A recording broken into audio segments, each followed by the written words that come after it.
When you have a company with a certain product that clicks with their customers, the natural response would be to produce more of the same thing, right? Take Transformers for example. The first year of the toy line gave us mini-bots, car-bots, and seekers that were instant hits. And so what did we get in the second year? Well, more mini-bots, car-bots, and seekers.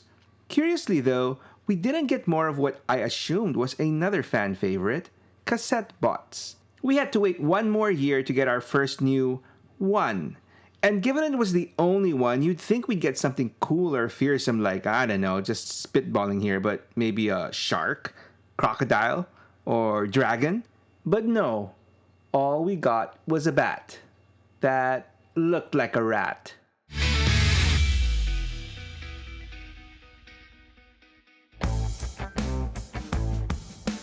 When it comes to the very first cast of characters for the Transformers, I think that many would agree that the Decepticon Communications Officer's Soundwave was one of the more memorable characters and toys from the initial year. And while that mysterious, masked Decepticon is deserving of all the love that comes his way, a big factor for his popularity can and should be credited to his personal posse, as I'm sure all of you audiophiles out there would agree. No matter how awesome and cutting-edge piece of equipment the Walkman was, it really would be nothing without any tapes to play. And this was the case with Soundwave, whose toy's play pattern was only completed with its own private army of minions that ejected from his chest as cassettes and transformed to equally awesome Decepticons, Buzzsaw, Laserbeak, Ravage, Rumble, who was blue, and Frenzy, who was red. I mean, seriously, this was a genius idea with limitless potential moving forward. A cool-looking Decepticon who could deploy different types of warriors that just basically folded up into some nondescript shape. I mean, yes, they were meant to be cassettes, but really it was basically some generic cuboid alt mode. You could literally build an entire toy line out of that concept. The point I'm trying to make is that given this cool idea, you'd think Hasbro would capitalize on this and give us even more cassette bots in the second year of the toy line. I mean, I know at the time they were kinda limited by what toys were already in existence from Takara, but not even recolors? So yeah, we had to wait until the third year of the toy line before we got our first new and unique Cassetticon in the rat-looking bat, Ratbat. I mean, seriously, what is a Ratbat? Believe me, I googled it and even ChatGPT'd it, and best I could find was that it might be a reference to how bats can sometimes look like rats. But yeah, that's all I've got on that. So Ratbat was made available once again in a cassette tape 2-pack with a curiously blue-colored Frenzy, replacing Laserbeak. And interestingly enough, his card art depicted Ratbat to resemble a robotic fruit bat with his slim head and thin long ears. That being said, his more popular and iconic look would have him more closely resemble a vampire bat, which to be fair, made more sense given his original designation as a fuel scout. And considering that Transformers were mechanical beings, fuel in the form of energon would serve as the literal lifeblood of these robots in disguise.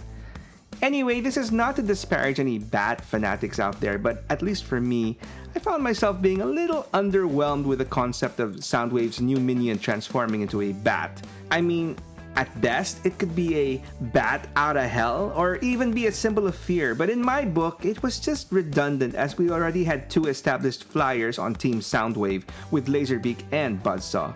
And I guess the writer of Ratbat's bio and his character in the original Marvel Comics, Bob Budiansky, saw this too and put a little bit more effort into making the little Ratbat more interesting of a character, or at the very least, differentiate him more from his fellow more established cassette mates.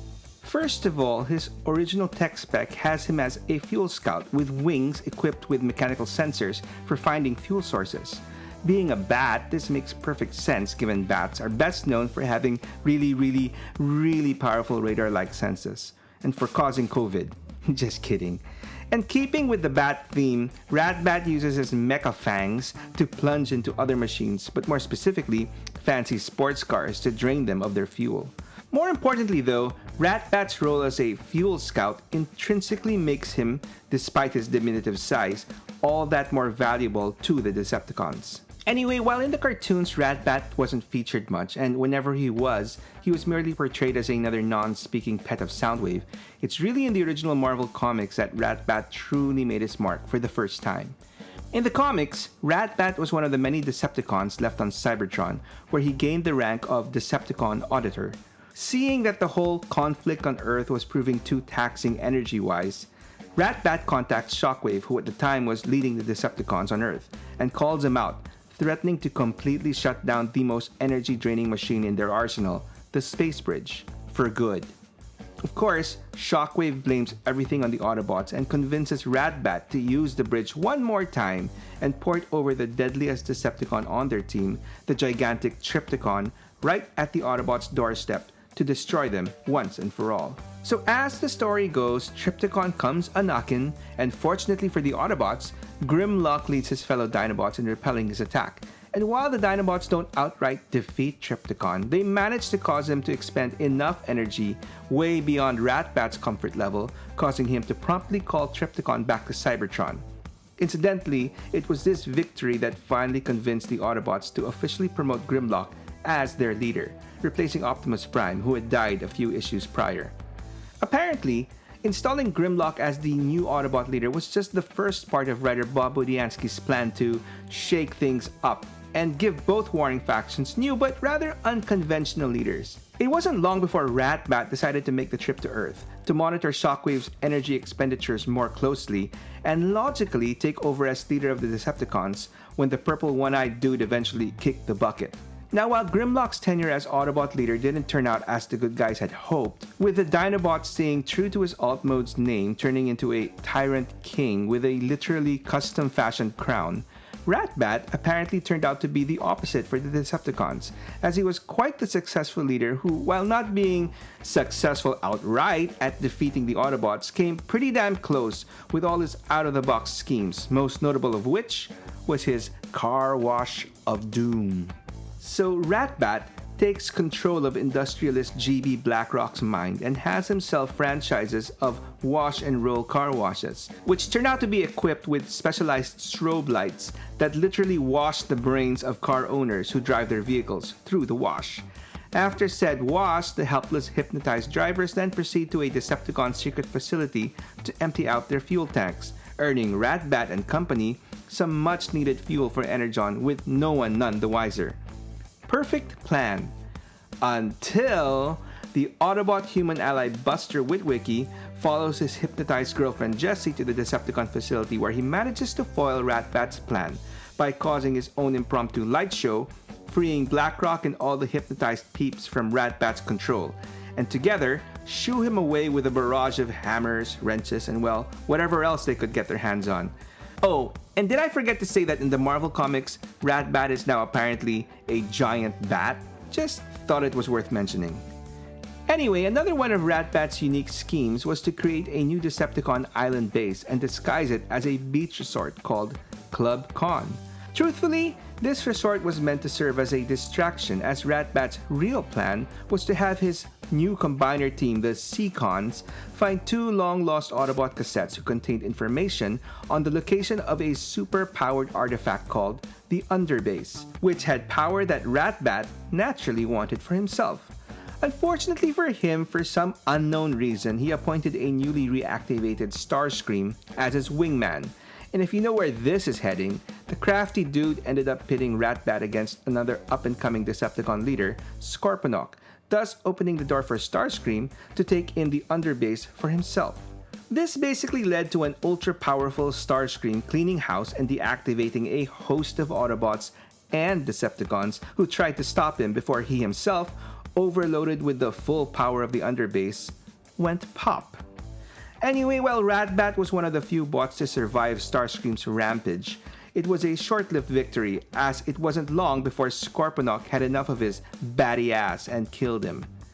It's worth mentioning though that in the IDW series Regeneration 1, which was intended to be a continuation of the original Marvel series, the Autobot Hot Rod gets a vision wherein a resurrected, albeit zombified Ratbat gets his revenge on Buster and Jessie, ultimately killing them by poetically blowing them up in a car wash where they were seeking refuge.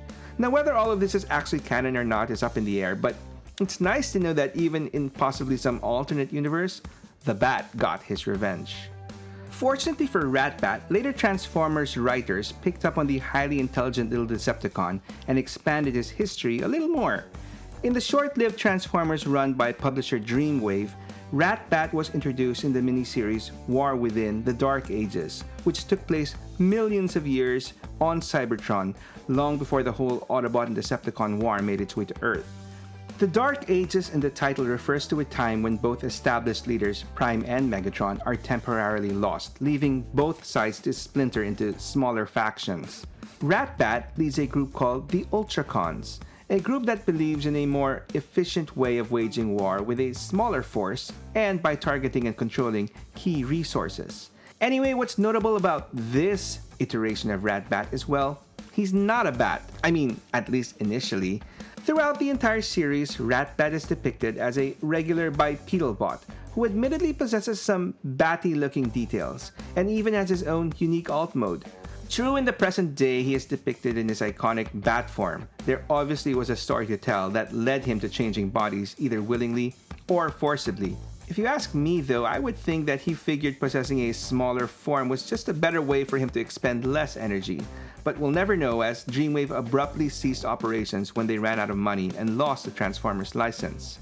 Which then went to IDW, who fortunately took this premise of a pre-bat Ratbat and fleshed it out even more, giving a proper explanation of how, and more importantly, why Robot Ratbat turned into Bat Ratbat. So in the IDW universe, Ratbat starts off his story as Senator Ratbat, in the days long before the Autobots and Decepticons. And well, true to his name, despite his esteemed title, he was quite the ratty type of senator. And I'm not referring to his appearance. He looked good and regal with his bat-like caped appearance, which was attributed to his being a direct descendant of the progenitors of the Transformers. So he was really old. Anyway, yeah, so to put it bluntly, this dude was pretty corrupt, in a ratty sort of way, using his high position for his own self-serving cause. He relied heavily on Soundwave, who at the time he had discovered as a castaway and homeless Cybertronian who had the special and unique ability to read minds. And when he got news of the rising exploits of a former miner turned rebellious gladiator, Megatron, he saw this as an opportunity to fan the flames of rising discontent on the planet by indirectly supporting Megatron's revolution. I'm assuming he was looking to make profits off the Great War that he sought to start. Unfortunately for him, Megatron wasn't a fan of the Senate in general, literally the governing body he sought to rise up against and destroy. And Soundwave, who wasn't a fan of Ratbat to begin with, I'm guessing mainly due to the way he looked down at his buddies Laserbeak, Buzzsaw, and Ravage, took this opportunity to join Megatron and ultimately betray Ratbat. I mean, you'd think this betrayal would be something Ratbat would spot coming from miles away. But speaking of spots, you know what would hit the spot right now? A nice, tall, cool Frappuccino. But damn, that stuff is getting quite expensive, aren't they? Well, I'll tell you what costs way less than a Frap.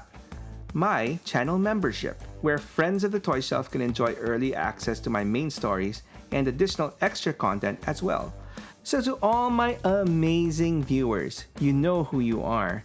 Why not try and click that little join button on my main channel page and enjoy a figurative Frap, well, that's actually an awesome extra story or two, on me. And as always, thank you for all your support. Fortunately for Ratbat, he was ultimately viewed as a valuable resource for the Decepticons and not outright killed like most of his fellow senators. Instead, Soundwave ripped out his spark and encased it in a new batty body that he could conveniently store inside his chest, thus making Soundwave his new master, and Ratbat another one of his animal friends that he had so looked down upon prior. Anyway, fast forward millions of years later, and Ratbat as we know him has also made his way to Earth as part of Megatron's Decepticon forces. But when the Decepticons eventually lose the war, a new ruling government is formed on Cybertron led by Autobot and Decepticon reps, Bumblebee and Starscream respectively, and a third dude, Metalhawk, representing a growing third faction of non-affiliated Cybertronians. And despite the sound and noble concept of a united Cybertron, implementation of this new status quo is far from easy. You know, growing pains and all. And of course, it's in this situation of civil uneasiness that Ratbat sees as his opportunity to stir things up again and hopefully benefit from. Leading his own little faction of malcontent Decepticons, Ratbat secretly plans the assassination of Bumblebee, which is thankfully thwarted by the intelligence officer Prowl, who basically has had enough of the meddling Bat and sends his personal operative, the Bat Violent RC, yeah, that was a thing in the IDW universe as well, to take care of, arrest Ratbat. Of course, it may be debatable as to what exactly Prowl meant by arresting Ratbat, but suffice it to say, RC understood it as slicing off one wing and pinning him onto a wall with the other, and then stabbing him right through the chest, basically ending him and his story so far. But thankfully for Ratbat, as far as I'm concerned, I'm not done with my story on this little dude, as we've still got to talk about his toys. As far as straight up Bat versions of Ratbat, I never actually had the original toy, and my very first actual Ratbat would be the Masterpiece version released by Takara. Well, sorta. See, while the original MP13 Soundwave and his original posse of Laserbeak, Buzzsaw, Ravage, Rumble, and Frenzy were readily available either as reasonably priced 2-packs or in the US version all packed in with Soundwave, Ratbat originally came with the MP version of the upgraded Soundwave, the black recolor Sound Blaster. And while Soundwave in black does sound like a cool thing, I wasn't up for spending on him just for Ratbat, so I resorted for the next best thing, a knockoff version I found on eBay. Yeah, it's not legit, but it serves its purpose perfectly fine on my display, perched on the shoulder of his logical buddy, Shockwave. And speaking of Sound Blaster, at least as far as the toys are concerned, it seemed to be an annoyingly recurring theme to use the quite desirable Ratbat as a selling point for any Sound Blaster toys.